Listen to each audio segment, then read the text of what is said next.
Hola, buenas tardes. Vamos avanzando un nuevo tema en literatura. En esta ocasión en literatura nos corre hablar de mi paisano Ciro Alegría Bazán. De Ciro Alegría.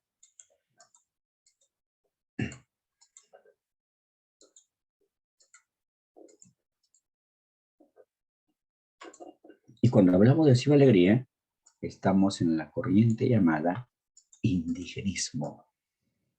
Estamos ubicados en el indigenismo.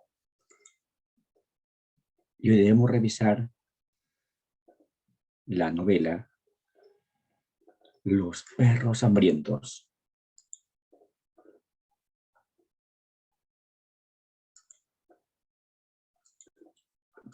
Por consiguiente, ya anticipamos que cuando hablamos del indigenismo, nos referimos a una corriente literaria. Y esa corriente literaria tiene como punto de partida, o digamos como temática central, asuntos y temas que corresponden a los indígenas y campesinos peruanos. Y fíjate que el indigenismo tiene un inicio preciso, 1920. ¿Qué pasó en 1920? En 1920 se publicó lo que la crítica literaria considera como la primera obra netamente indigenista en el Perú. El conjunto de relatos Cuentos Andinos.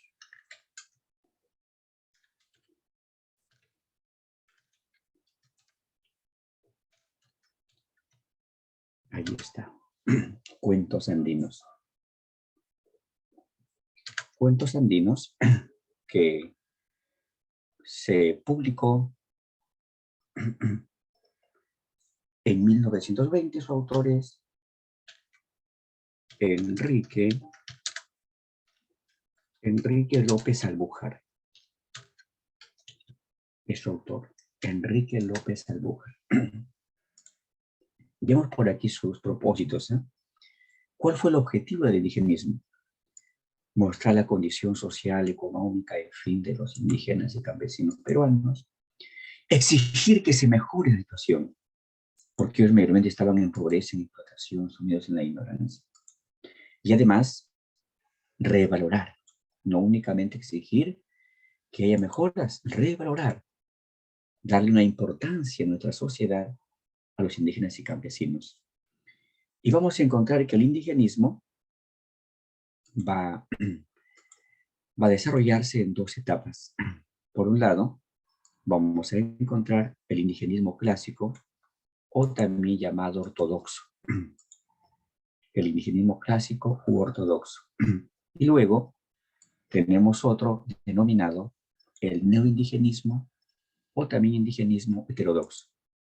En el primer indigenismo, el más sobresaliente es Ciro Alegría, y en el neoindigenismo el más sobresaliente es José María Rivas. Hoy nos ubicamos en el indigenismo clásico.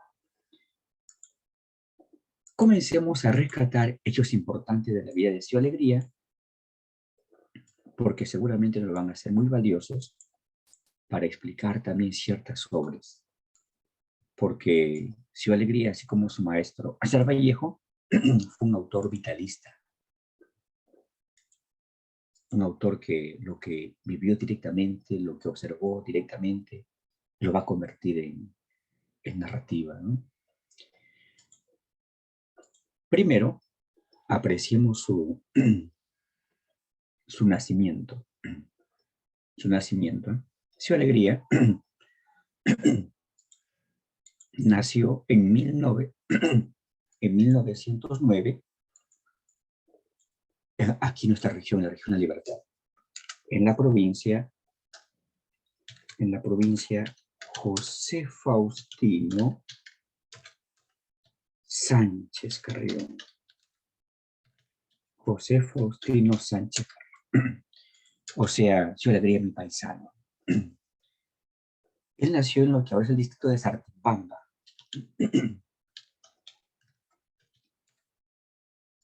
Bueno, en esa época era hacienda, la zona específica. Actualmente es un centro poblado donde él nació. En esa época, lo ponemos como en esa época, la hacienda Quilca. Estos datos, ¿para qué van a ser importantes? Van a ser importantes para dos motivos. En principio, para mencionar por aquí, precisar los ambientes narrativos de Ciudad Alegría. Ciudad Alegría prefiere en sus mejores novelas reflejar la Sierra Norte. Manuel Escorza refleja la Sierra Central y José María Arguedas la Sierra Sur. Pareciera que nuestros grandes indigenistas se reparten el Perú, ¿eh? Se reparten la Sierra peruana desde el punto de vista ficcional, ¿no? Por consiguiente, los ambientes narrativos preferidos de Ciudad Alegría tienen que ver con la Sierra Norte. Él conoció muy de cerca esta zona y lo va a reflejar en sus obras. Él nació en una hacienda y creció en haciendas. Y por tanto, él pudo observar muy de cerca pudo observar la relación de los gamonales o hacendados y los campesinos. Entonces, él conoció de cerca la relación gamonal-campesino, que por lo común fue una relación de opresión, de injusticia. Eso explica por qué Cielo Alegría presenta en sus obras mayormente presenta a gamonales, a hacendados, a latifundistas abusivos, expropiadores, genocidas, en fin. Nos ubicamos en 1915. En 1915, su papá que le manifiesta, ¿sabes qué, hijo?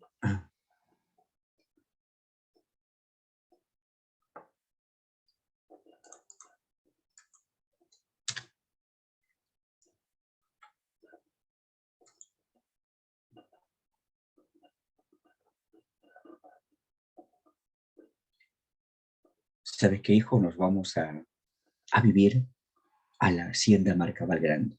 Y Marcabal Grande, en esa época y ahora, limita con el río Marañón. Entonces, en este año, Su Alegría vive en Marcabal Grande. Y ahí va a tener un conocimiento muy cercano hasta llegar hasta el río, caminará por el río, se bañará, también ha pescado ahí, el río Marañón. Este río Marañón va a ser ambiente principal de su primera novela, La Serpiente de Oro. Luego tenemos por aquí 1917.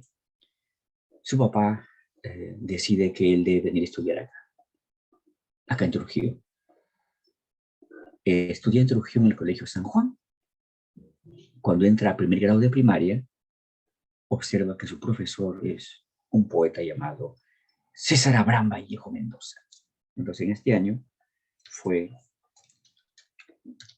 alumno de César Vallejo.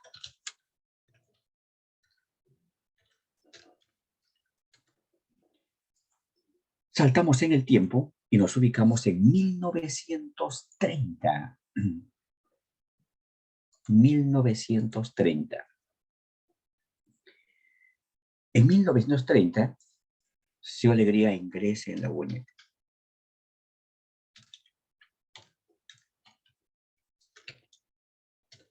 Ingresa en la UNT. Ingresa a Derecho para estudiar Derecho. Pero, ¿qué sucedió? ¿Qué sucedió en ese año? Sucedió que en ese año hubo una huelga de alumnos, porque había mucha corrupción en la UNT, y se pusieron en huelga pues para que se investigue, para que esas autoridades no estén ahí corruptas. En esa época nos gobernaba un militar, un dictador. Y este dictador que estableció, ¿saben qué, señores? Estos alumnos a generar problemas nada más. Listo. Solución. Cerramos la UNT. 1930, más o menos a partir de mayo, cerraron la UNT. No hubo clase todavía. Perdieron sus estudios los alumnos. Yo le diría, por tanto, ¿qué hacer? A trabajar entonces, ¿no? Y entra a trabajar en el periódico más prestigioso del norte peruano. Trabaja en La Industria, en el periódico La Industria. Y además, en estos años, 1930, Ciudad Alegría se integra al Partido Aprista. Participa en el Partido Aprista.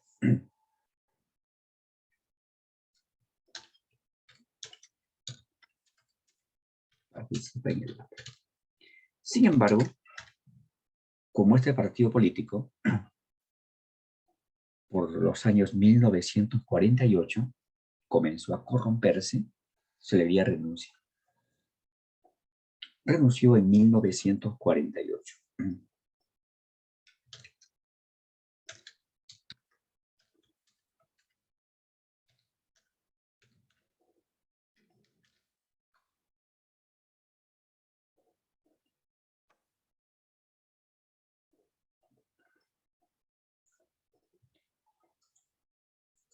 Vamos a otros datos importantes. Nos ubicamos en 1931.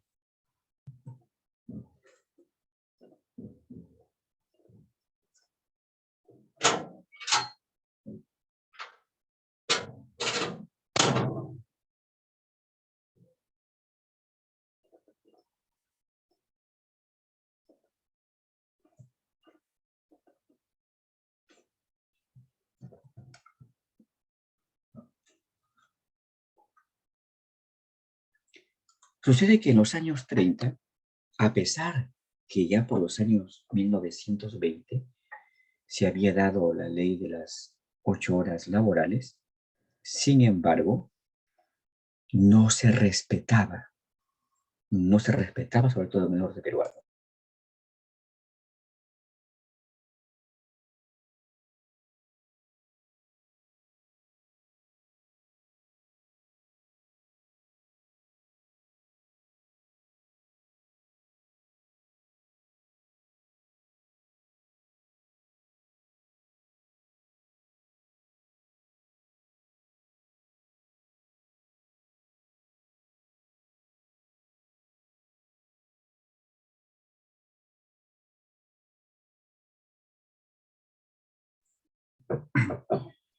Bueno, entonces por los años 30, sobre todo lo que es en las provincias, en el norte peruano, no se respetaba.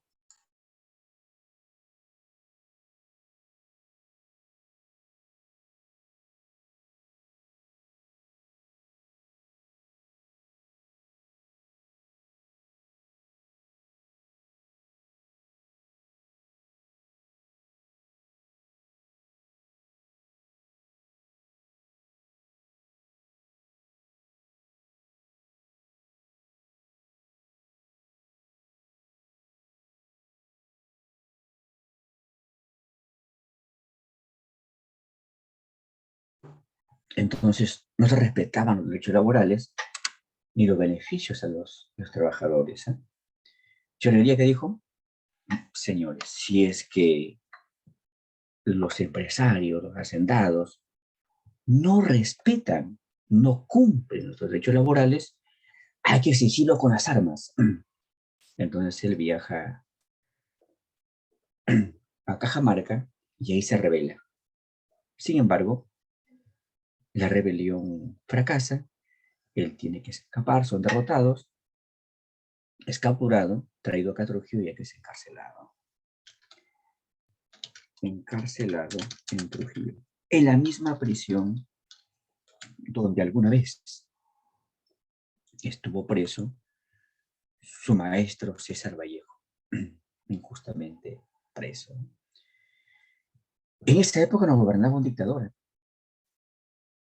El dictador, el militar, Miguel Sánchez Cerro.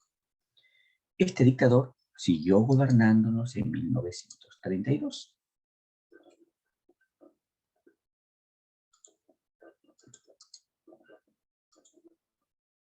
Listo. Nos sigue gobernando en ese año.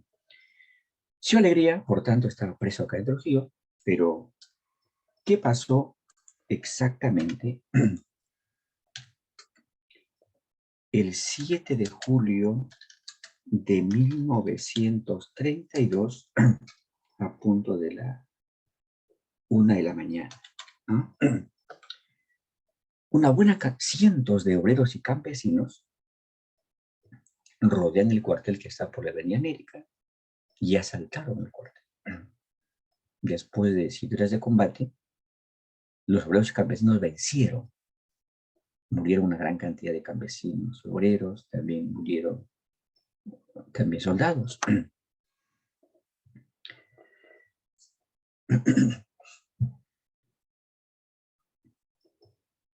Entonces, estos rebeldes, por tanto, luego de vencer, toman todas las armas del cuartel, forman sus batallones y capturan el centro histórico de Trujillo. La gente que vivía ahí en su mayor parte estuvo de acuerdo porque una rebelión contra la injusticia, contra la dictadura, no era en beneficio personal. Un grupo de rebeldes van a la cárcel y liberan a Sio Alegría. Sio Alegría pidió su fusil y se unió a la lucha y continuó la lucha, ¿no? El gobierno no le interesó el diálogo y lo que hizo fue enviar barcos hasta la Berry con soldados y policías y también carros militares de Chiclayo y rodearon el centro histórico, ¿no? Y además envió aviones para bombardear Trujillo. Trujillo fue bombardeado. Y después de una semana de lucha, de pronto los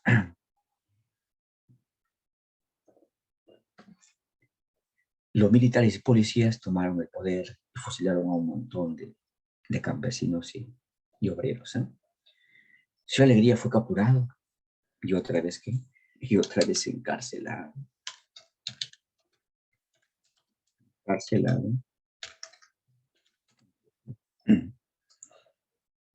En 1933 entra otro dictador. ¿Por qué? Lo que pasa es que comenzando en 1933, un aprista se va por la espalda del dictador Miguel Sánchez Cerro, lo dispara por el cuello y por la cabeza, lo mató. Bueno, entra otro dictador. O sea, por las puras mataron a esa dictadura. Entró otro dictador, otro tirano, el militar Óscar Benavides. Óscar Benavides entró al poder y decide pues calmar un poco el ambiente. Y su primera medida fue dar una ley de amnistía. Señores, todos aquellos que han participado en rebeliones y están encarcelados, perseguidos, como los de fusilamiento, todo queda en nada. Sio Alegría se coge la ley y es liberado. Se fue a Lima. En Lima se reúne y que dijo,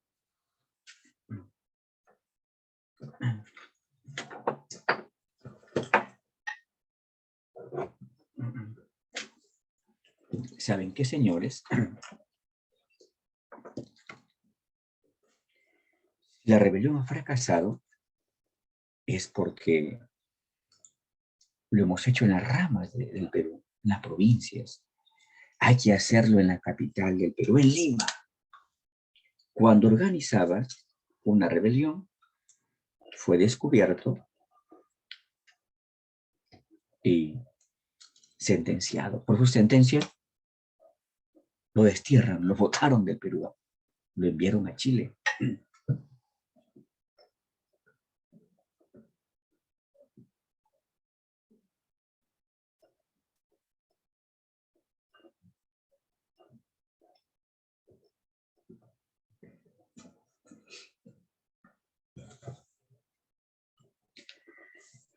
Lo envían a Chile, pero allá en Chile ha de tener gran apoyo. ¿Ah? No olviden que ya acabamos de explicar por qué lo encarcelan y aquí está. Dice, se rebele en Cajamarca. Dice, participe en la revolución aprista. Ahí está, jóvenes. Bueno, entonces, Ciudad Alegría, por intentar otra vez formar una rebelión contra el gobierno allá en Lima, su castigo fue, lo botaron del Perú, ¿no? Lo botan del Perú. Bueno, lo envían a Chile, pero en Chile lo apoyaron muchísimo, muchísimo lo apoyaron. Lo apoyan muchísimo, es así que en 1935, su primera novela, La Serpiente de Oro, obtiene el primer puesto a nivel nacional en Chile. Le dan un buen dinero y además publica su premio Nacimiento. En 1939 publica su segunda novela, que también fue premiada en Chile a nivel nacional. Recibió el segundo puesto con su novela Los perros hambrientos. El premio Zigzag. Premio Zigzag. Y así llegamos a 1940. En 1940 hay un concurso internacional. La verdad es que establecían que primero debería haber un concurso en cada país latinoamericano. En el Perú, en Chile, en Argentina, en Cuba, República Dominicana, México, etc. Y que de cada país saldría una novela ganadora. La ganadora de cada país iba a ser enviada a Estados Unidos y un jurado especial iba a leer e iba a determinar cuál es la campeona de campeones. Ciudad Alegría debería participar por el Perú, pero no lo permitieron porque él estaba desterrado. Por tanto, Ciudad Alegría participa por Chile, porque Chile aceptaron. Dice, señor, acá participa nosotros. Acá bienvenido sea, señor. Por tanto, su novela quedó pues seleccionada como la mejor en Chile y fue enviada a Estados Unidos. El jurado saca resultados y Ciudad Alegría logró el primer puesto. Y en 1941 se publica esta novela, que es su mejor novela, según crítica literaria, es su mejor novela, su obra maestra. La novela El mundo es ancho ajeno.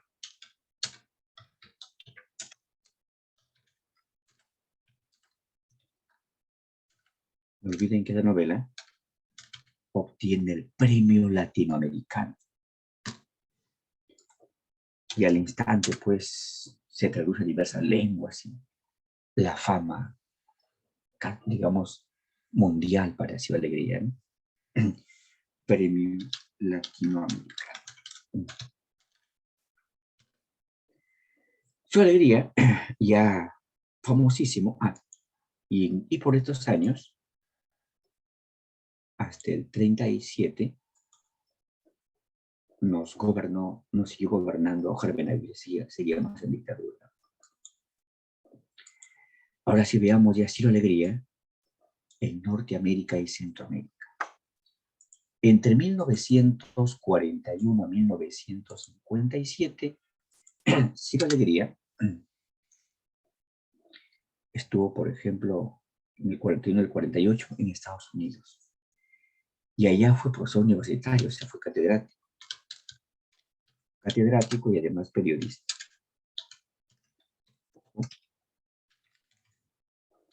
¿No? Profesor universitario en Estados Unidos. Norteamérica es un lugar muy exigente en el campo académico, pero lo logró sin alegría.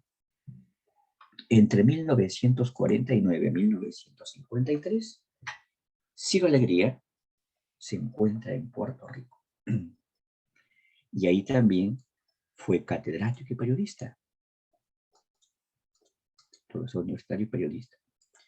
Pero Puerto Rico hará algo más por Ciro Alegría, lo que nunca hizo el Perú.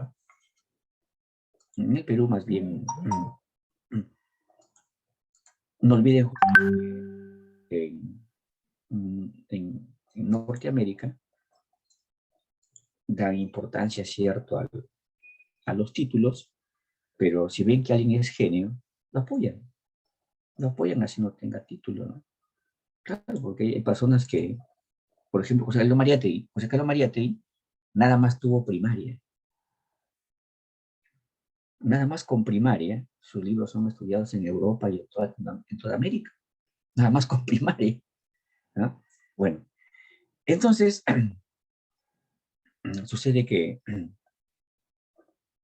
va a trabajar a Puerto Rico y de pronto cuando estaba en Puerto Rico tenía ganas de escribir una nueva novela, una novela que debería reflejar los años 31, 32, 33, o sea, esos momentos de rebelión, ¿no? De lucha por que su país mejore. Y él dijo, ¿y ahora qué hago? Porque él tenía en Lima sus dos hijos, además su ex esposa, y él tenía pues que asumir gastos de alquiler de casa, alimentación, salud, de su ex esposa y de sus hijos. Yo Alegría le envía una solicitud al rector de la Universidad de Puerto Rico. Y que le pedía si por favor de abril a diciembre le pueden pagar mes a mes su sueldo sin ningún descuento, pero que Ciudad Alegría no iba a trabajar como docente, sino iba a dedicarse a escribir su novela y por tanto iba a estar en su casa y en la biblioteca. Puerto Rico aprobó su pedido. Mes a mes le pagaron para que él escriba su novela, ¿no? Imagínense, acá en el Perú fueron muy mezquinos los gobernantes con Ciudad Alegría. Pero miren Puerto Rico, ¿no? Bueno, entonces ya tiene esa ventaja y comienza a escribir su nueva novela llamada Lázaro. Avanzó el 80% de su novela y luego que dijo, voy a regresar al Perú, voy a entrevistarme con quienes luchamos, con quienes estuvimos presos, encarcelados, perseguidos. También voy a conversar con familiares de fusilados, en fin, hasta con quienes se libraron de ser fusilados. Y seguramente esos recuerdos me van a dar más emotividad y voy a plantear un final con más contundencia a mi obra. Sin embargo, cuando volvió al Perú, recibió más marginación, más oposición, sobre todo los partidos políticos corruptos, y al final no lo culminó, ¿no? La novela quedó inconclusa. Novela inconclusa.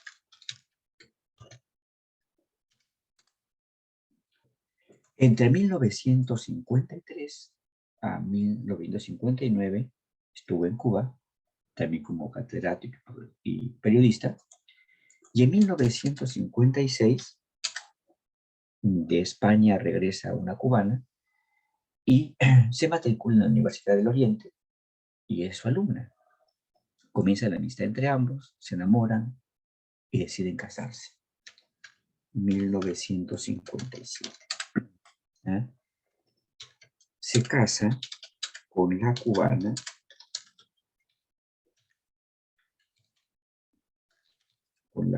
Dora Barón, con quien tuvo 4 hijos. Dora Barona nació en Cuba en 1930 y murió acá en el Perú, en Lima, en el 2018. Se cuenta su fecha de nacimiento, 1930, su alegría, 1909. Su alegría le llevaba 21 años a su esposa, eran 40 años. Bueno, pero se amaron. ¿Eh? Su alegría, en 1957, regresó de visita al Perú. Una visita turística nada más, ¿eh? Con su esposa. ¿No? Llega acá a Trujillo y, por ejemplo, la UNT le negó el doctorado honoris causa. No le dio la UNT. ¿Por qué? Porque en esa época el poder en la UNT está en manos de apristas. Y como Su Alegría renunció al APRI y lo criticó porque de esa época comenzó a corromperse, y los apristas lo negaron. Pero al final no perdió Su Alegría. La UNT perdió.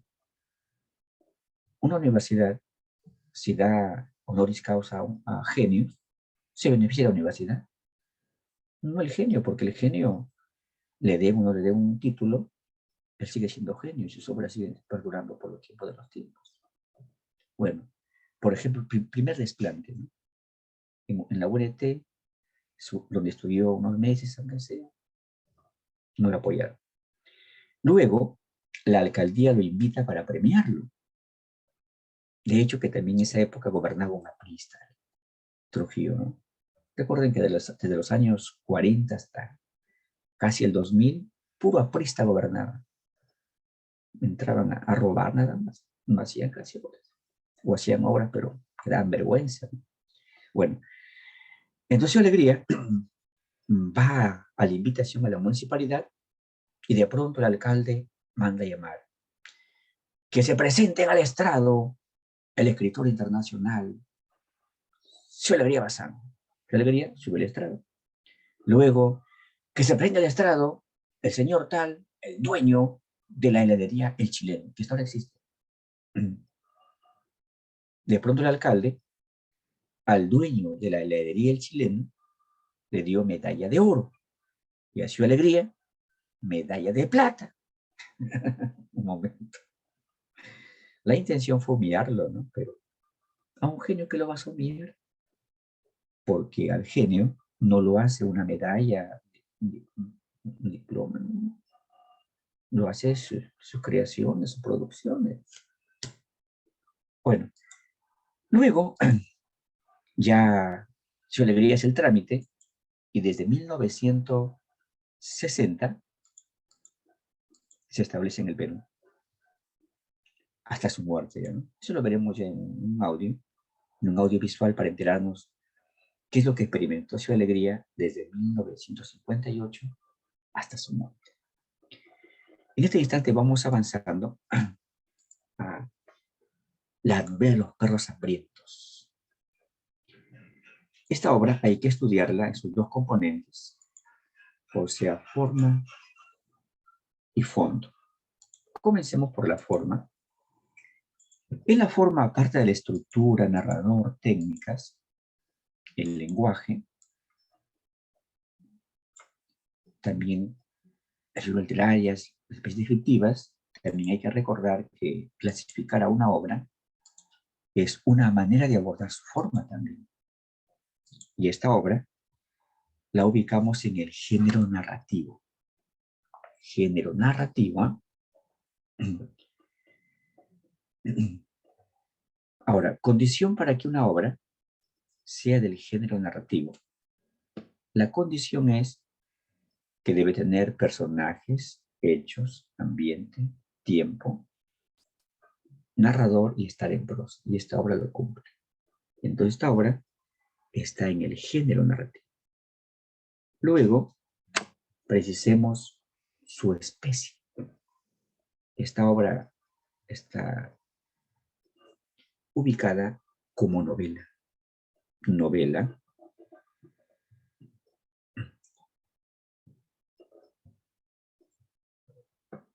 ¿Y por qué novela? La novela es una narración amplia en prosa. Y esta obra tiene 500 páginas, así que a lo nada más. Es novela. Entonces entramos en su estructura. Esta obra en su estructura presenta 19 capítulos. 19 capítulos y cada capítulo lleva título. Los capítulos con títulos se denominan episodios.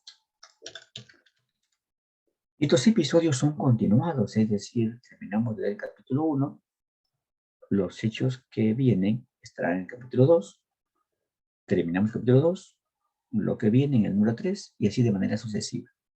Lo que se denomina episodios hilvanados. ¿Ah? Los episodios hilvanados. Luego tenemos el narrador. Vamos a encontrar aquí el narrador clásico, es decir, en tercera persona omnisciente. ¿Y por qué omnisciente? Cuando el narrador no únicamente cuenta hechos, también nos va mostrando, contando lo que los personajes piensan, sienten y hasta lo que esconden. Eso se llama omnisciente, un narrador muy sabio que todo sabe, todo conoce de sus personajes. Omnisciente. Veamos las técnicas. Observamos aquí la técnica de la linealidad, que significa aparentar los hechos en orden, día tras día, semana tras semana, mes tras mes, año tras año. Los sucesos en orden. Hallamos también flashback. Flashback significa recuerdo breve. ¿Sí? ¿Y dónde, por ejemplo, hay flashback en esta obra? En varias ocasiones. Por ejemplo, en una ocasión, el hacendado Espino Ramírez conversa con su capataz. El capataz le dice: no, Cipriano, ¿qué le parece? Enviamos un documento al gobierno central donde le explicamos los problemas que tenemos, la sequía que hay acá, y seguramente nos va a apoyar el gobierno central. ¿Qué le dijo el hacendado? Amigo, hace ya algunos años hubo una sequía, enviamos un documento al gobierno central, y aunque no lo creas, pero el gobierno central ni siquiera nos envió palabras de motivación. Así que, ¿qué vamos a hacer gastando papel? Hay que aferrarnos a nuestro esfuerzo, sobrevivir como se pueda. Pues. Entonces tenemos por aquí que el gamonal, el hacendado, evoca una sequía, que también ya hace algunos años hubo ausencia de lluvias. Tenemos luego el dato escondido. El dato escondido significa que algunos hechos se omiten. No son presentados algunos hechos. Y de esa manera genera la expectativa en el lector que de repente después pueda darse los hechos. O también es para que el lector se forme hipótesis. Y por tanto, las hipótesis está impulsando su creatividad. Encontramos aquí a un campesino llamado Mateo Tampo. Y este Mateo Tampo fue llevado al servicio militar obligatorio. Y nunca regresó. No se sabe qué pasó con él. De repente se murió en el cuartel, tuvo un accidente. Quién sabe, se quedó por la costa ya interesado en otra mujer. No se sabe. Entonces, esos hechos que el autor, que el narrador no lo contó, generan el dato escondido, la omisión de hechos. Encontramos también el diálogo directo, que quiere decir que los diálogos se van organizando. ¿De qué manera? Una raya habla uno, otra raya habla otro. Además, encontramos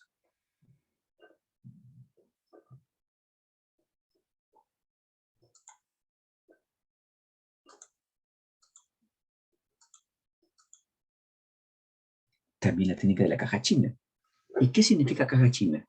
Caja china significa que dentro de la novela pueden aparecer otras novelas, pueden aparecer cuentos, leyendas, mitos, en fin. Chivo Alegría tiene su propia manera de organizar la caja china. ¿Y cuál es su manera? Su manera es inventar dentro de la obra personajes que saben contar historias. Por ejemplo, dentro de esta obra, el que mejor sabe contar historias es el personaje llamado Simón Robles.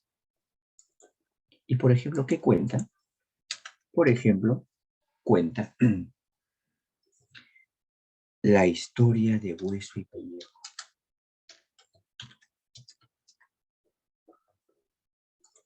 La historia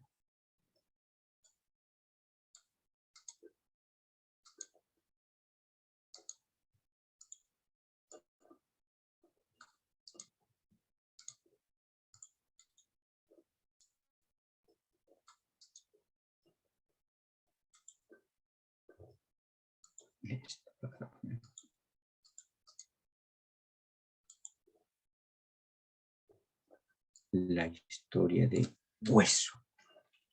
No es hueso, es hueso. No es pellejo, es pellejo.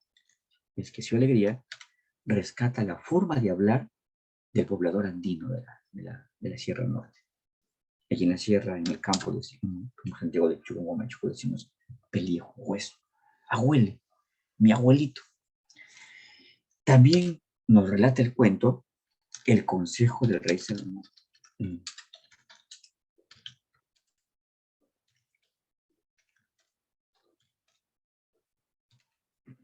O también nos relata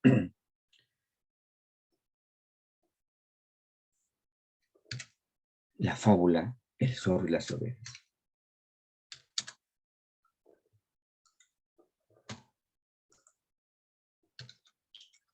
El zorro y las ovejas. Pero también aparece por ahí Pancho, que era el vecino de Simón Robles y amigo de Antuca. Antuca era la hija menor de Simón Robles. 12 años tenía ya, ¿no? Y un día, Pancho le contó a Antuca, le contó una historia, le contó el mancha de puta.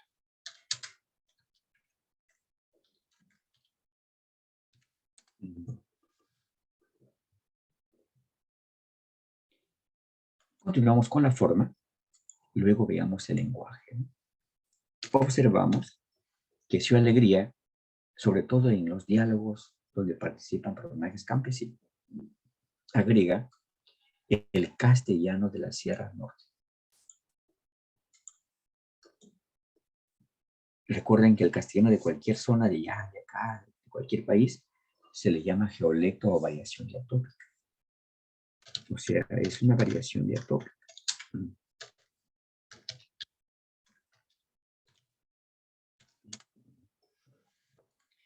Tenemos un fragmento. Por acá dice, Huanca, Huanquita, vos sabes lo que es cuando el pobre y el animal no tienen tierra ni agua. ¿Sabes? Y pues has vuelto. Huanca, Huanquita, has vuelto como la lluvia. Bueno. Y tenemos la expresión vos, vos, que hasta ahora se usa en la Sierra Liberteña, sobre todo en el campo. Vuelto, pues, cuchal, ¿verdad? Encontramos también en esta obra diversas figuras literarias, pero hay que resaltar una. Hay que resaltar sobre todo la personificación. ¿Y qué entendemos por personificación? Significa darle a un animal, planta o cosa capacidades, sentimientos humanos como nosotros, que actúen, que entiendan las palabras como nosotros, que se organicen como los humanos. Tenemos luego las especies descriptivas. Hay diversas formas descriptivas. Por ejemplo, se escribe paisajes. ¿Ah? Describir paisajes se denomina topografía.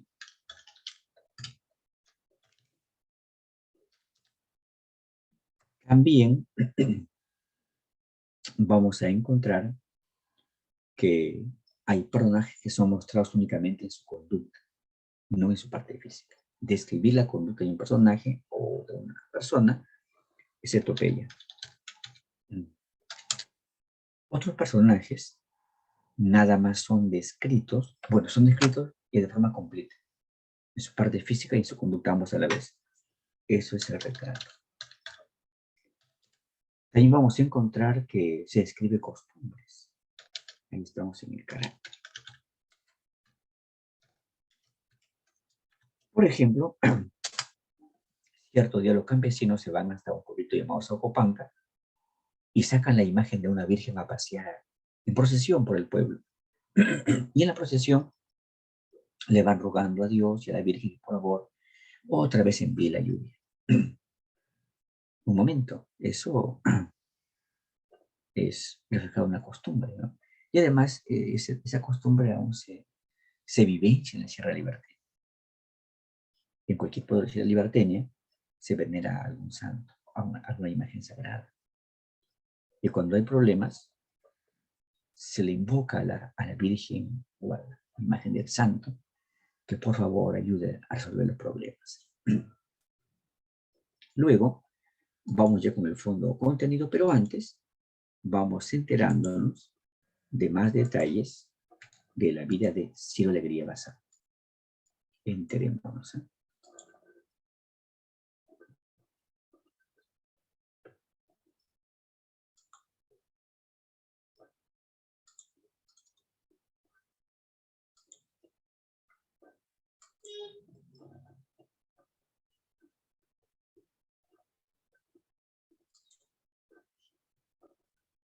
A ver, atentos, ahí va.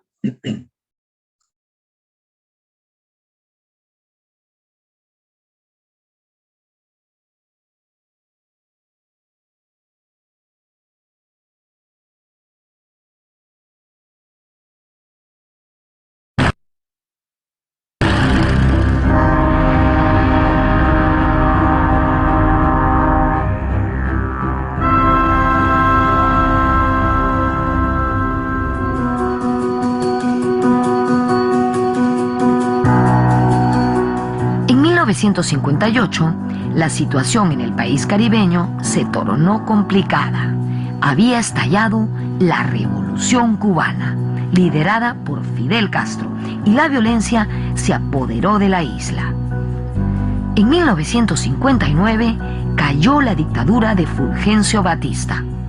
Sobre estos acontecimientos, Ciro Alegría escribió varias notas que fueron publicadas póstumamente por su esposa, bajo el título de Revolución Cubana, testimonio personal.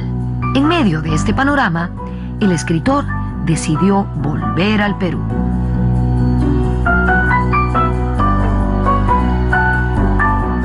Entonces, en el segundo viaje, que ya fue para quedarnos, ya traíamos a Cecilia de 1 añito. Es mi hija mayor que vive en Estados Unidos, ¿no? Entonces nos quedamos, y de ahí los años hasta su muerte los ha vivido en la política.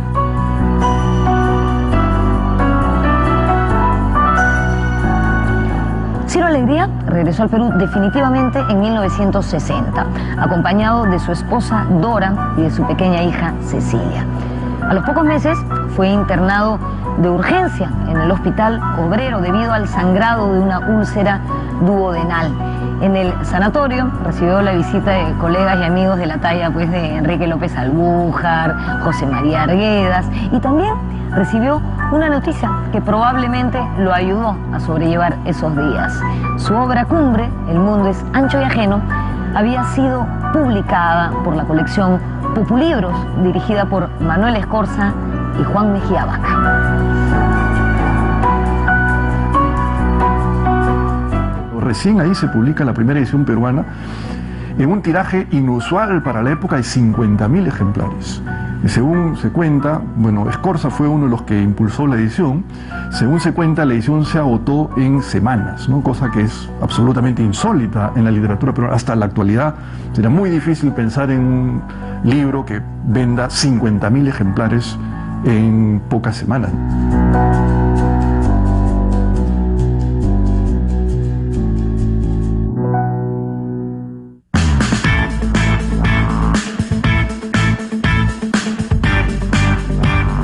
A lo largo de de su vida, Ciro Alegría hizo amistad con muchos de sus colegas de profesión, con la poeta chilena Gabriela Mistral, por ejemplo, o con los peruanos Manuel Seoane, Antenor Dorrego, José María Arguedas y José Sabogal. De este último, Ciro Alegría dijo: un peruano integral es y debe ser indigenista. José Sabogal, desde luego, lo era. Pero entre todos estos, Alegría le tenía una especial admiración a Enrique López Albújar.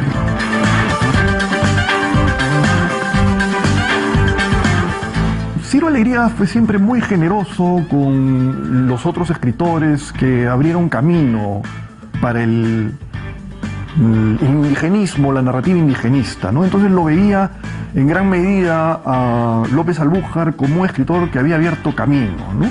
En tanto en sus cuentos andinos habría sido el primero en retratar, como se decía entonces, al indio de carne y hueso.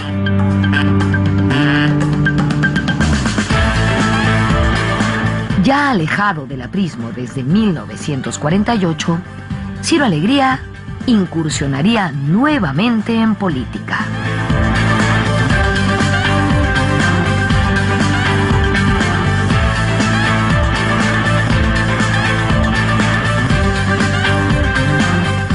En los años 60, Ciro Alegría se hizo partidario de Acción Popular, esa tradicional agrupación política de nuestro país liderada por el arquitecto Fernando Belaúnde Terry, que sigue conservando su local en el Paseo Colón, en el centro de Lima.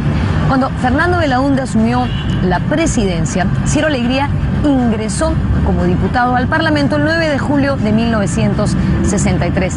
Sin embargo, nunca se sintió del todo cómodo en ese ambiente.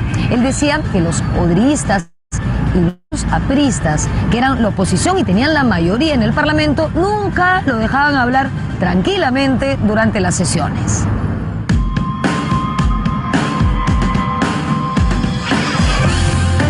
En esta nueva etapa de su vida, no publicó mucha literatura. Se dedicó más bien al periodismo y a la política. En 1963 se editó su último libro de relatos, Duelo de Caballeros. El cuento principal trata de un duelo entre dos delincuentes del popular barrio de Malambo. Los últimos años de su vida los vivió junto a su esposa y sus pequeños hijos, Cecilia, Ciro y Gonzalo, en su casa de Chaclacayo.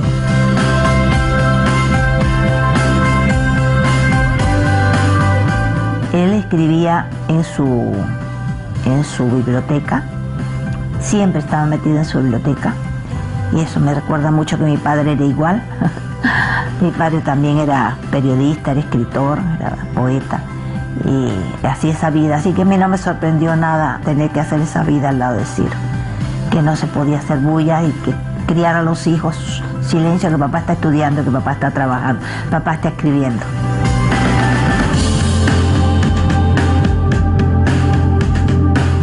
En 1964 viajó al Encuentro Internacional de Escritores en Berlín. Ese mismo año, Vargas Llosa escribió que a los personajes indios de las novelas de Ciro Alegría les faltaba la autenticidad que sí tenían los de José María Arguedas, que sí hablaban quechua.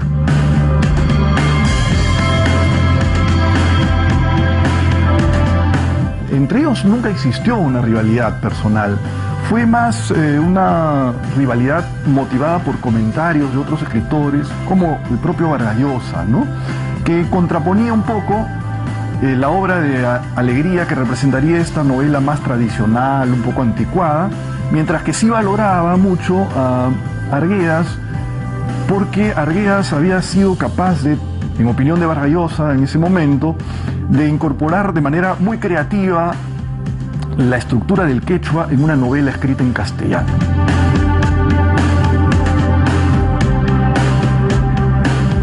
Alegría no demoró en responder de manera inteligente y clara al comentario de Vargas Llosa. Mi indio no es el de Arguedas.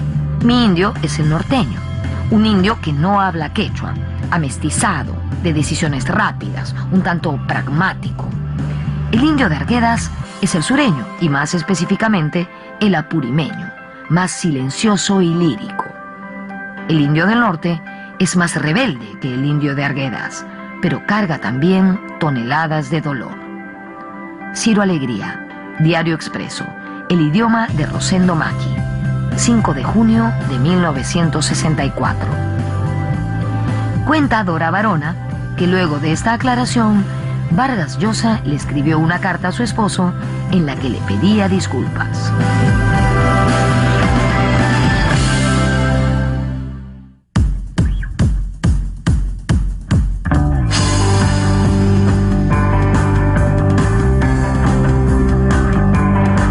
Cuando trabajaba en el Parlamento, a Ciro Alegría le quedaba poco tiempo durante la semana para estar con su familia. Pero eso sí, los fines de semana los dedicaba a ellos. Los domingos, por ejemplo, venía a las riberas del río Rímac y aquí, con su sombrero de ala ancha cajamarquino y sus botas, les contaba a sus hijos historias, cuentos o les leía fragmentos de sus novelas. Al menos así lo recuerdan Cecilia, Ciro y Gonzalo.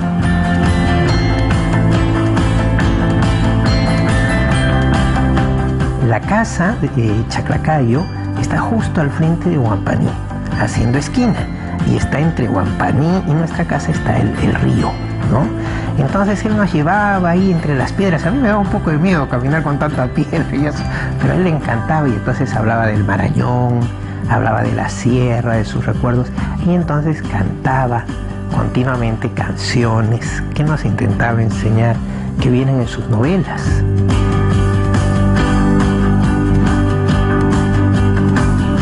En mayo de 1966 fue elegido presidente de la ANEA, la Asociación Nacional de Escritores y Artistas. 1967 fue un año lleno de homenajes y reconocimientos para su obra.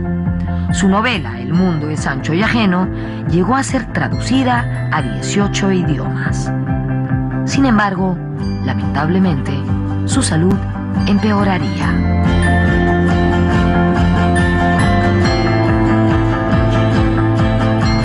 El 17 de febrero de 1967, la muerte encontró a Ciro Alegría en esta casa, ubicada en la calle Los Robles, número 220, en Chaclacayo.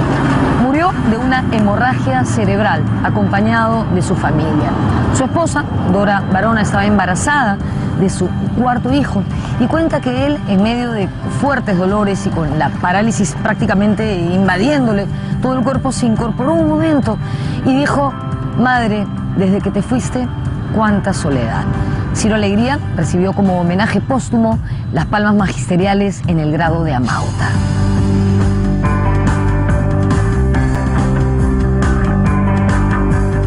El cuerpo del escritor recibió un caluroso y multitudinario homenaje en la Casa de la Cultura, en el local de Acción Popular y en el Congreso de la República.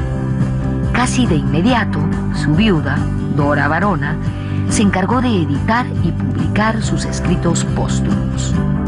Pero Ciro Alegría pasó a la posteridad por sus 3 primeras novelas, coronadas por la última, El mundo es ancho y ajeno, una obra fundamental para acercarnos al mundo andino.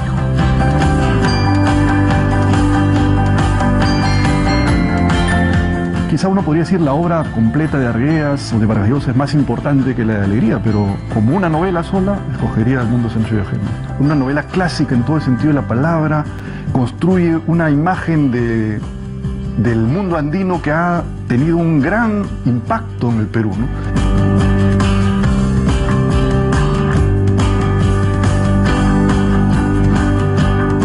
Como les comenté antes, en esta casa, en Chaclacayo, pasó sus últimos años y murió Ciro Alegría. Lamentablemente hoy está convertida en un hostal y no en un museo dedicado a su memoria. Ciro Alegría tuvo una vida corta, pero le alcanzó para desarrollar una inmensa potencia creadora que lo convirtió en uno de los escritores clásicos de América. Es también uno de los escritores peruanos más traducidos de todos los tiempos. Si bien estuvo desterrado mucho tiempo fuera de nuestro país, siempre llevó a su patria en la piel y sus historias transcurrieron en la zona rural del Perú. Esas mismas historias que hoy son universales. Nos vemos en la próxima.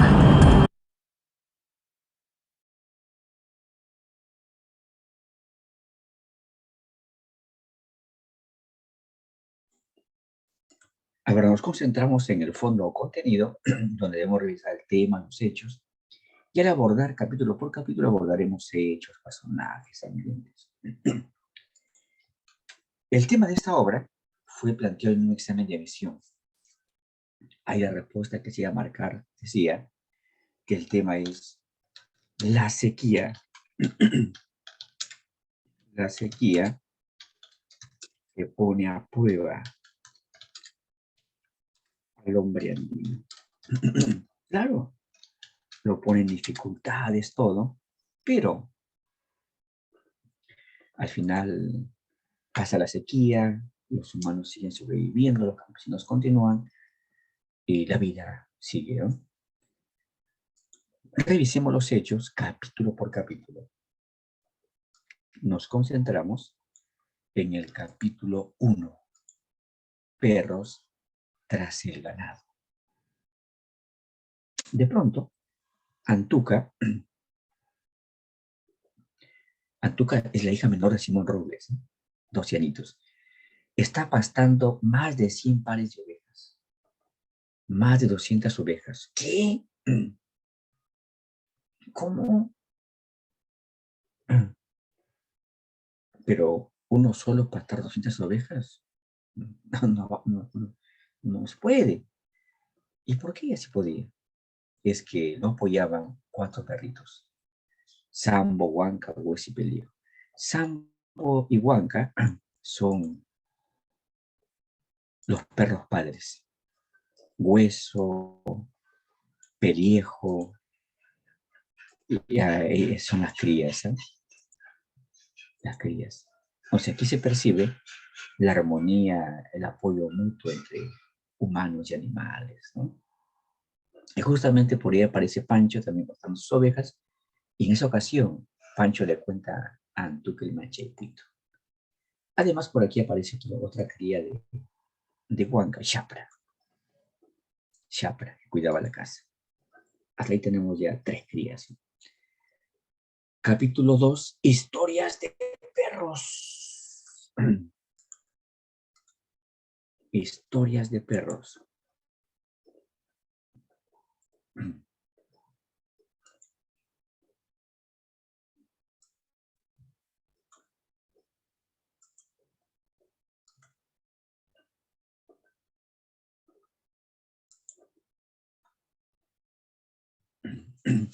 Bueno, aquí nos manifiesta que los perritos Sambo y Huanca, los perros padres, no fueron de esa zona. Simón Robles los trajo desde un pueblo muy lejano al sur, del señor Roberto Poma. Bueno, los trae pequeñitos, los cría, están grandes, y Sambo y Huanca se hacen pareja, y tuvieron un montón de crías. Arriba ya está Hueso, Pellejo, Chapra, también, por ejemplo, Buen Diente. También Mauser, Chutín, también, ¿no? Bueno, tuvo muchas crías, la mayoría que hacían lo regalaban. Sin embargo, en una ocasión deciden quedarse con 2 perritos para que ayuden al pastoreo, Hueso y Pellejo. También otra cría es Maño, otra cría de Huanca. Maño, muy pequeñito, aún tomaba su leche.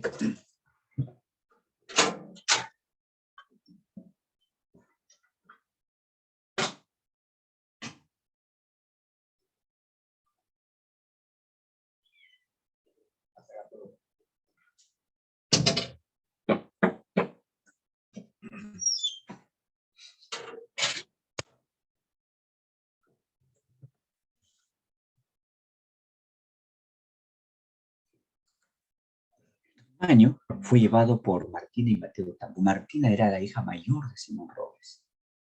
Mateo Tampo de Tierra, ¿no? Vamos al capítulo 3, peripecia de Maño. Bueno, Maño es llevado a la casa de Mateo Tampo y Martina, y lo crían todo, y ya estaba grandecito, y ayudaba a Damián. Damián era el hijo de Mateo y Martina.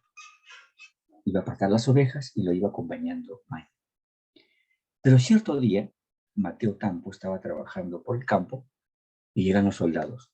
Oiga, silueta militar. ¿Qué es eso? Ah, ese documento tienen aquellos que han hecho su servicio militar obligatorio. Usted no hizo, ya, entonces vamos, lo llevaron. Lo llevaron al servicio militar obligatorio a Mateo Tampo. Y ya saben que nunca, al final no regresó. ¿Qué pasaría con él? No se sabe. Capítulo 4, el puma de sombra. Bueno, aquí esta parte va a ser ya un raconto. ¿Qué significa raconto? Significa recuerdo amo. Técnicamente es un raconto este capítulo. ¿Por qué? Porque aquí, en unas 3, 4, 5 páginas, se evoca que hace mucho tiempo, antes que Huanca y Sambo sean llevados a la casa de Simón Robles, había otros perros, entre ellos, por ejemplo, el perrito Trueno. Ahí está, de Trueno. Bueno, por ese tiempo, un puma grande comenzó lo que es a atacar los corrales, mataba ovejas, se llevaba a las gallinas, en fin, ¿no? Y hasta a veces intentó atacar a personas, ¿no? Ellos dijeron, no, este puma cualquier día nos va a matar y vamos a quedar. Por tanto, hay que organizarnos, estar pendientes en la noche. Lo que sí en la noche, ustedes tengan algo con que avisar, nos pasamos la voz y lo linchamos a ese puma. Bueno, la gente estaba pendiente y en la noche este puma entró. Entró el puma. Entra el puma y Trueno lo encuentra. Una peleaza. Una peleaza. Sucede que la gente ya escucha el ruido, van a observar y el puma se fuga. Pues. Trueno está muy herido. Lo limpian sus heridas, tratan de curarlo, pero no se pudo. Al poco tiempito se murió. Y la gente decía, ese puma malvado, ni venga, lo vamos a linchar. Sin embargo, día después, unos campesinos están por la chacra, sienten que de unas ramas venía un mal olor, se van a las ramas, miran hacia atrás. El puma, ese puma grande que atacaba los corrales, está muerto, con un montón de heridas. O sea, el ataque de Trueno también fue efectivo, una pelea de igual a igual. Capítulo 5, Hueso cambia de dueño. Cierto día, los bandoleros, Julián y Blas, le decían Celedonios por su apellido, Julián Celedón y Blas Celedón, pasan por la casa de Simón Roble y observan que en una pampa pastaba pues una adolescente, pastaba un montón de ovejas, ¿eh? Y se dieron cuenta que los perritos apoyaban bastante. ¿Qué se dijeron entre ellos? Nos hace falta un perro que sea así, pastor, para que cuando robamos vacas u ovejas, nuestro perro buen amigo y este perro que vamos a robar vayan guiando, arriando a los animales que robamos. Niña, tu nombre, Antuca, dime, ese perrito que está allá, ¿qué nombre tiene? Ah, se llama Hueso. ¿Qué hicieron los bandoleros? Le echaron soga al cuello al perrito y lo llevaron a arrastrar. Raptaron al perrito Hueso y lo convirtieron en perro bandolero. Capítulo 6, perro de bandolero. Bueno, debería ser perro bandolero. Sin embargo, el autor lo dio así el nombre, perro de bandolero.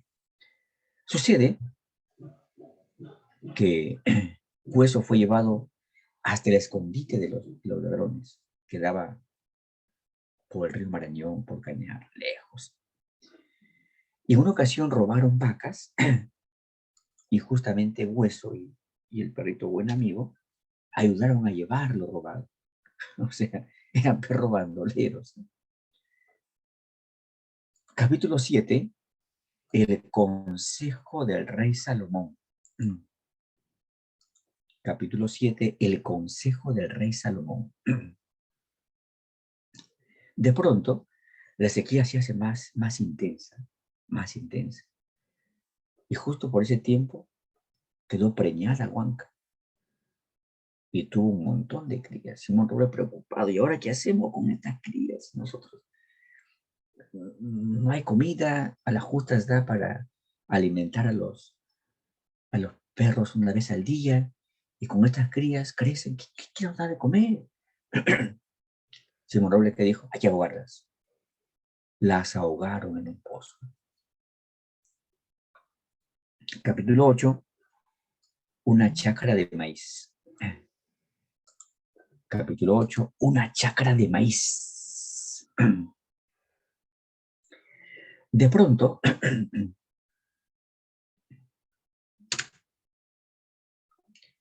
el hacendado un día se dio cuenta. Saben que trabajadores, si ustedes no están atentos a las chacras. He visto y también me han informado que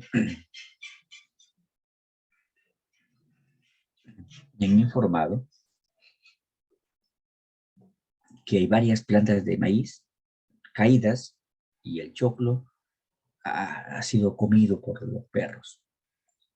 Lleven sus fusiles, sus balas y ubíquense, escóndanse en la entrada a cada chacra. Perro que apenas quiere entrar a la chacra, le meten su balazo, punto. Y así murieron. Chapa. Era el hambre, pues los perritos entraban a la chacra, tumbaban la planta de maíz y con los dientes lograban abrir la panca y comían el choclo. Murieron Chapa, hermano, y la raya.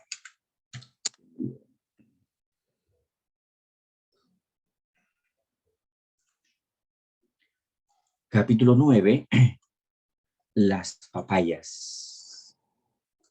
Capítulo 9, las papayas. De pronto, el subprefecto de Fernán Fría estaba molesto. Habló con el alférez Chumpi. ¿Sabes qué, Chumpi? A él le decían el culebrón. Este primer examen de admisión, ¿eh? Le preguntaron a qué personaje apodaban el culebrón. Al alférez Chumpi. ¿Y por qué lo apodaban el culebrón? Porque era flaco y largo como una culebra. ¿Sabes qué, alférez Chumpi? Tú estás en el cargo mucho tiempo y hasta ahora no has podido capturar a esos heredores, ni a Julián ni a Blas. Lleva a los mejores policías que haya y captúralos. Bueno, alférez Chumpi prepara a sus policías, mejores armas, mejores balas, y se van escondidos por los bosques, llegan hasta Cañar, atacan la casa de los bandoleros, en la balacera muere Crisanto Fulca, Crisanto Fulca era cómplice de ladrones. También muere el perrito buen amigo, le da un balazo en el vientre, vomita sangre. Los ladrones y el perrito hueso se escapan. Se entran a una cueva y de ahí comienza la balacera. Y en esa balacera matan a un policía. Y llega la noche. El alférez preocupado. Estamos mal ubicados acá nosotros. Esos cholos también ubicados en esa cueva. Pero por aquí hay papayas maduras. Estos cholos están de hambre y de sed. Mañana vamos a simular que nos han derrotado, nos vamos a ir llevando nuestro cadáver, supuestamente derrotados. ¿Estos qué van a hacer? Van a bajar victoriosos, van a comer papayas y se van a morir. Y de esa manera nos libramos de estos. Y así fue, ¿eh? Al siguiente día se fueron los policías, los bandoleros bajan, ven papayas, comen, amargan mucho. Como son plantas silvestres, de repente por eso, ¿no? Tenían veneno. Se murieron los bandoleros. Pero el perrito hueso estaba ahí protegiendo los cadáveres. Más tarde el culebrón viene con los policías a llevar los cadáveres, el perrito ladra, ¿y qué hace el alférez Chumpi? Le disparó en la cabeza al pobre perrito. Y así murió Huesito. Capítulo 10, la nueva siembra. Por unos días llegó la lluvia y por tanto el hacendado de Paucar, don Cipriano Ramírez, ¿Qué dijo? Señores, hay que arar las chacras porque va a llover y otra vez la siembra. Falsa alarma. Llovió un poquito y luego otra vez la sequía. Capítulo 11. Un pequeño lugar en el mundo.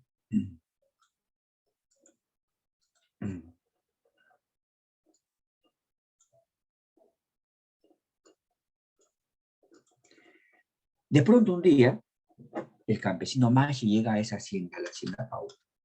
Habla con los piernos de Cipriano. Un hacendal me ha quitado mis tierras. Por favor, arriéndeme o se alquilen mis tierras. Pero Maggi, sabes que no llueve, no importa. Yo voy a arar, preparar la tierra y cuando llueve comienza a sembrar. Bueno, cerca de Simón Robles hay unas tierras, esas para que alquile esas tierras. Su nombre era Marcelino, pero en la sierra empleamos los hipocorísticos y usamos bastante el sonido sh. Y en Santiago le decimos shan. Si es Jesús le decimos el jeshu. Moisés, el mush. Si es Simón, el shimo. Bueno, entonces ya Don Maggi, bueno, se integra a esa hacienda. Capítulo 12, Virgen Santísima, socórrenos. Los campesinos un día fueron a Saucopán y ahí sacan a la Virgen del Carmen en procesión y le piden, por favor, Virgencita, Dios mío, por favor, oh, trae la lluvia, ¿no? Capítulo 13, voces y gestos de sequía. La sequía se hace más intensa, más intensa. Simón Robles, que antes tenía más de 200 ovejas, ahora tiene la mitad nada. Como si tiene. Capítulo 14, Vela y el hambre, animalitos. Justamente acá, don Rómulo Méndez, el capataz, le dice al hacendado: ¿qué tal si enviamos un documento al presidente, al gobierno central? Pero no se puede. No. O sea, perder tiempo ahí. Mejor hay que ver cómo subsistimos con nuestros propios esfuerzos. Vela y el hambre, animalitos. Capítulo 15, la expulsión y otras penalidades. Cierto día, Huanca, la perrita, mata a una oveja, lo arrastra a un pozo, y ahí también van Sambo y Peliejo y devoran la oveja. Más tarde, por ahí pasa Antuca, mira el pocito. Estos perros de gracia. Se fue a su casa, ¿sabe qué, papá? Esos perros ni vengan. ¿Qué pasa, hijita? Se han comido una oveja, papá. Ni vengan esos perros. En la tarde los perritos vuelven a la casa. Simón Robles los corre, clapa, ¡las váyanse! ¡Nunca más vuelvan! ¡Están expulsados de acá! Pobres perritos se fueron desterrados. Capítulo 16, esperando, siempre esperando. Sucede que Mateo Tampo no regresaba de su militar obligatorio. Bueno, Martina, su esposa, al quedar embarazada, tenía su bebé de 3 meses, y ya sabe que tenían un hijo llamado Damián. Y un día que le dijo Martina a Damián: hijito, me voy a Sagún, por ahí dicen que está lloviendo todavía. Voy a que tus abuelos paternos me apoyen con comidita. Espera, mijito. Martina se fue y no regresó. Se acabó la comida que tenía ahí guardadita Damián. Después de varios días, ¿y qué hace Damián? Se va con el perrito Maño hacia la casa de su abuelo Simón Robert, que da como 1 hora de camino. En el trayecto se murió. Se murió. Después pasa por ahí Simón Robles, encuentra el cadáver de su nieto, lo lleva y lo entierra. Capítulo 17, el Maggi, la Jacinta, el Maño. De pronto, Don Maggi, que era un compañero muy pobre, se murió de hambre, se murió de hambre. Ahí está Maggi, le ponemos su que se murió. Fíjate que el capítulo 18 se titula igual que la obra: Los perros hambrientos. Capítulo 18, los perros hambrientos. El perrito Maño se murió ya. Bueno, diversos perros que estaban por ahí deambulando por las chacras se organizan y se van a la casa del hacendado, quieren entrar al almacén porque había comida, había carne almacenada. Fueron correteados a palacio. El hacendado que dijo, estos perros en cualquier momento van a estar lejos, entran acá, llegan al almacén, botan las cosas, roban y contaminan la comida. Así que no. Como tenía carne, saca varios pedacitos de carne, bloques de carne, lo echa veneno y ahora sí llévenlo por ahí por la chacra, por ahí lo botan. En los próximos días, Sambo pasa por ahí, por una chacra, ve una carne, comió. Para su madre, se murió. Es carne envenenada. Al siguiente día, pasa por ahí Peliejo, ve a Sambo muerto y comió una parte del cuerpo de su papá Sambo. Se murió más tarde. Los campesinos dirigidos por Simón Robles que dijeron, hay que ir al hacendado y protestar, exigir que nos dé comida y después llega la lluvia, sembramos y devolvemos. El hacendado no quiso. ¿Qué dijo Ambrosio Tucto? Vas a estar rogando, ¡al ataque! El hacendado ordenó a su gente para que disparen. Mataron a 3 campesinos, entre ellos Ambrosio Tucto, el que había propuesto la rebelión. Simón Robles se escapó. Capítulo 19, la lluvia buena. De pronto la lluvia regresó. Regresó la lluvia. Simón Robles hará sus chacras, prepara ya el trigo, el maíz, las arvejas para el próximo día sembrar. Y una tarde está mirando el campo, la lluvia, y siente una sombra que pasó junto a él. ¿Qué es esto? ¿Lo mira bien? ¡Guanca! La perrita Guanca había regresado. Esa novela termina con la vuelta de la lluvia y con el regreso de la perrita Guanca. Y la vida continúa. Veamos las preguntas. Primera pregunta, características que se corresponden con la obra de Ciudad Alegría.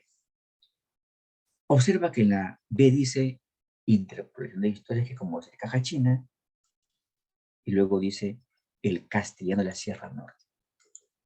Entonces sí, la respuesta es la B. Uno la B.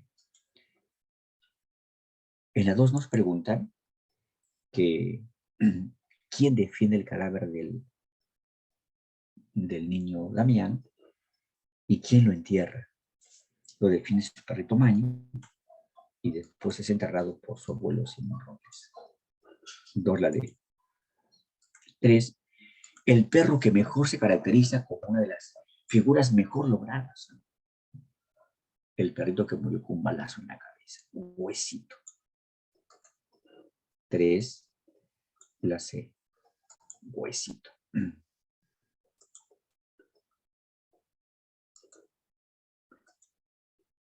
4.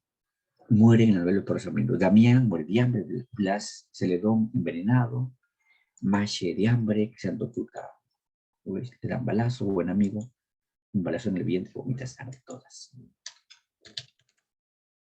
Son personajes que se oponen. El Culebrón y Julián y Blas los envenenan. Cipriano Ramírez y Sambo sí, porque Cipriano Ramírez puso veneno en carnes y murió por eso Sambo. El Alfred Chumpi Hueso, sí, el Alfred Chumpi disparó en la cabeza. Don Cipriano y Simón Robles, claro, Simón Robles impulsó una protesta en la hacienda de Cipriano Ramírez. Fernán Frías y Rómulo Méndez, ¿no? Porque los grupos de poder más bien se apoyan, ¿no? 1, 2, 3, 4. 5, la B. 6, mueren envenenados en esta novela. Julián y Blasi, Sambo también, Pellejo también, Hueso no. 1, 2, 3, 5. 6, la respuesta es la A. 6, la A. 7, son hechos de los perros hambrientos. Pancho le contó el mancha y Puito a Azúcar. Sí, el Culebrón disparó contra Hueso, disparó en la cabeza. Los celedonios raptaron a Hueso. Sí, Damián murió en el trayecto de la casa de su abuelo Simón Robles. En la parte donde Huanca retorna, sí, todas. 7 la E. 8.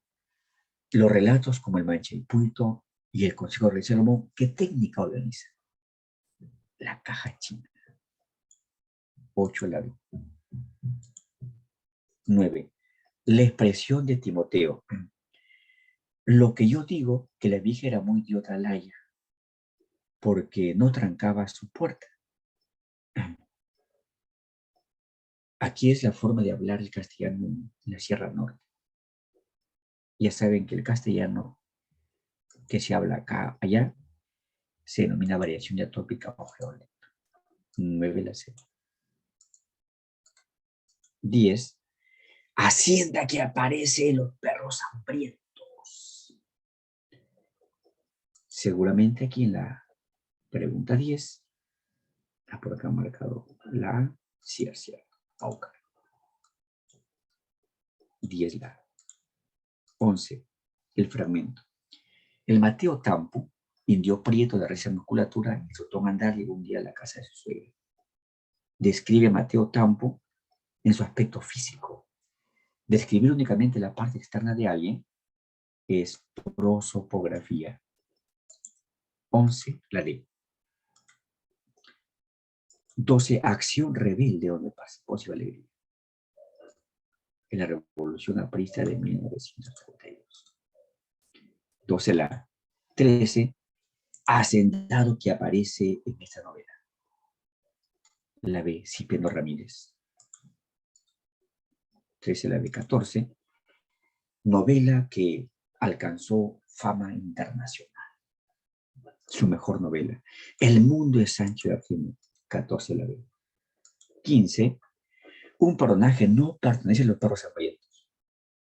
Alborán Amenábar es el hacendado que aparece en la novela El mundo de Sancho de Argenio.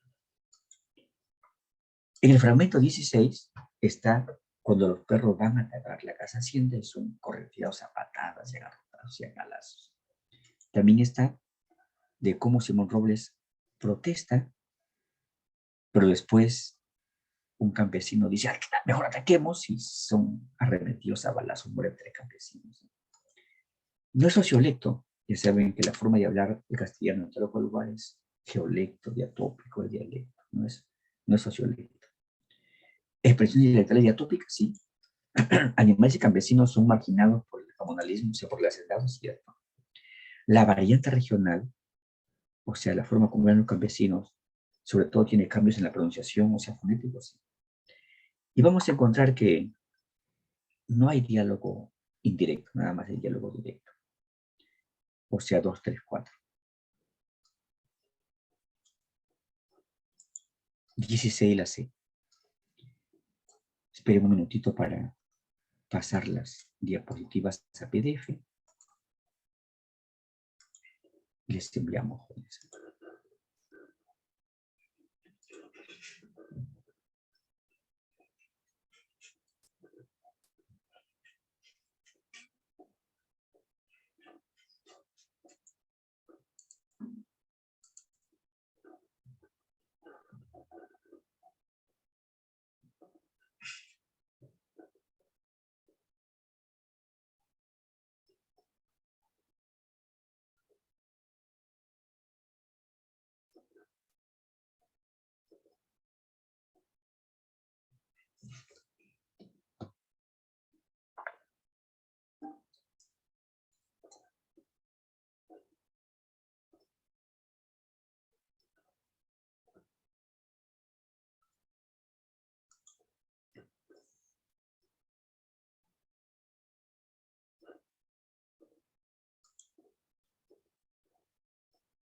Mis jóvenes, ahí está el material, lo comparten con sus compañeros, y de ese modo culminamos, jóvenes, ¿eh? Y voy a indicar a la señorita que envíe las claves. Nosotros enviamos con anticipación los materiales y en el final las claves. Mis jóvenes, cuídense mucho. Hasta el siguiente jueves. Hasta pronto, jóvenes, cuídense mucho.